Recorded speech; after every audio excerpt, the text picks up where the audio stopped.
پہلے زمین خون سے بھر دی گئی، پھر دل دنیا سے بھر دیے گئے۔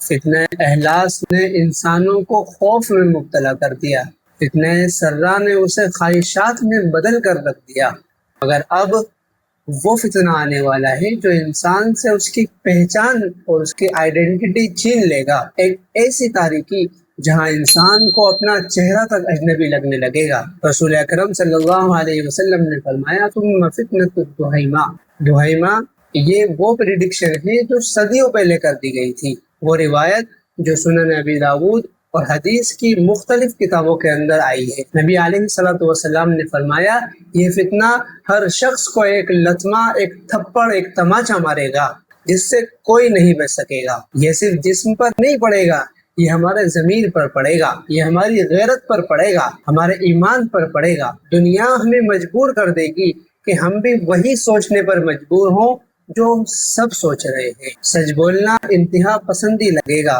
اور خاموش رہنا عقل مندی۔ باطل اور جھوٹ ترقی کے نام سے بیچا جائے گا، لوگ اپنی روح اور اپنا ایمان تک بیچ دیں گے اور اسے ضرورت اور مفاد کا نام دے دیا جائے گا۔ کنفیوژن کا نہ ختم ہونے والا دور۔ فتنہ دہیمہ کی سب سے خطرناک طاقت تلوار نہیں ہوگی بلکہ کنفیوژن ہوگی۔ حق اور باطل، سچ اور جھوٹ آپس میں اس طرح مل جائیں گے کہ انسان فیصلہ نہیں کر پائے گا کہ کیا سچ ہے، کیا جھوٹ ہے، کیا حق ہے، کیا باطل ہے، نہیں فیصلہ کر پائے گا۔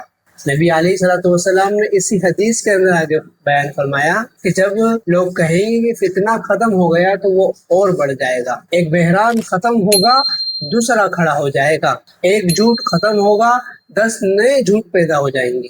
انسان لڑتے لڑتے، سوچتے سوچتے تھک جائے گا اور پھر اس کی چوائس سچ نہیں ہوگی، اس کی چوائس سکون اور راحت ہوگی۔ اسی حدیث کے اندر آگے نبی علیہ الصلوۃ والسلام نے فرمایا یصبح مؤمنا ویمسی کافرا، انسان صبح مومن ہوگا اور شام ہوتے ہوتے کافر ہو جائے گا۔ یہ صرف مذہب چھوڑنے کی بات نہیں ہے، یہ انسان کے اندر سے بکھر جانے کی بات ہے، یہ اس کے اندر سے ٹوٹ جانے کی بات ہے۔ آج انسان اپنے یقین پر قائم نہیں ہے بلکہ اپنے انوائرمنٹ پر قائم ہے۔ ذرا سا خوف، ذرا سا فائدہ، ذرا سی تنہائی اور برسوں کا ایمان بہہ جائے گا۔ لوگ چہروں سے مسلمان نظر آئیں گے مگر دل دنیا کے غلام ہو چکے ہوں گے۔ مسجدیں آباد ہوں گی لیکن روح خالی ہوگی۔ فتنہ دہیمہ کا آخری مقصد انسانیت کو چھاڑ دینا ہے۔ اسی حدیث کے اندر آگے نبی علیہ الصلوۃ والسلام نے بیان فرمایا یہاں تک کہ لوگ 2 کیمپس کے اندر تقسیم ہو جائیں گے۔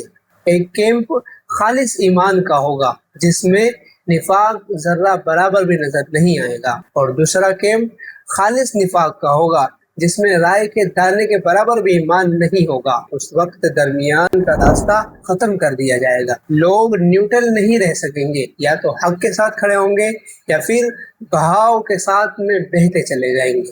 اور جب یہ تقسیم مکمل ہو جائے گی، جب سچ بولنے والے اجنبی رہ جائیں گے، جب نفاق تہذیب بن جائے گا، تب وہ گھڑی آئے گی جس سے تقریباً ہر نبی نے ڈرایا تھا۔ حدیث کے الفاظ سنیں فانتظروا الدجال، کہ جب لوگ 2 خیموں میں تقسیم ہو جائیں تو دجال کا انتظار کرنا، اسی دن یا اگلے دن۔ یہ حدیث کے الفاظ ہیں۔ دجال اچانک نہیں آئے گا۔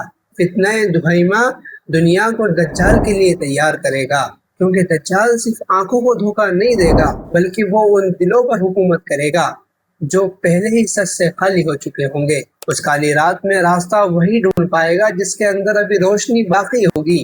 نجات کا راستہ شور میں نہیں بلکہ اپنے مرکز کی طرف لوٹنے کے اندر ہے۔ استقامت، اپنے اصولوں پر پہاڑ کی طرح جم جانا چاہے پوری دنیا بدل جائے۔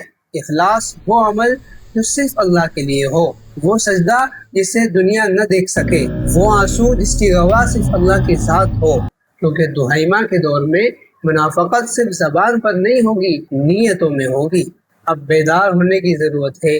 بساط بچ چکی ہے، چہرے تقسیم ہو رہے ہیں، دل آزمائے جا رہے ہیں، اور شاید دہیمہ دروازے پر نہیں، شاید ہمارے اندر داخل ہو چکا ہے۔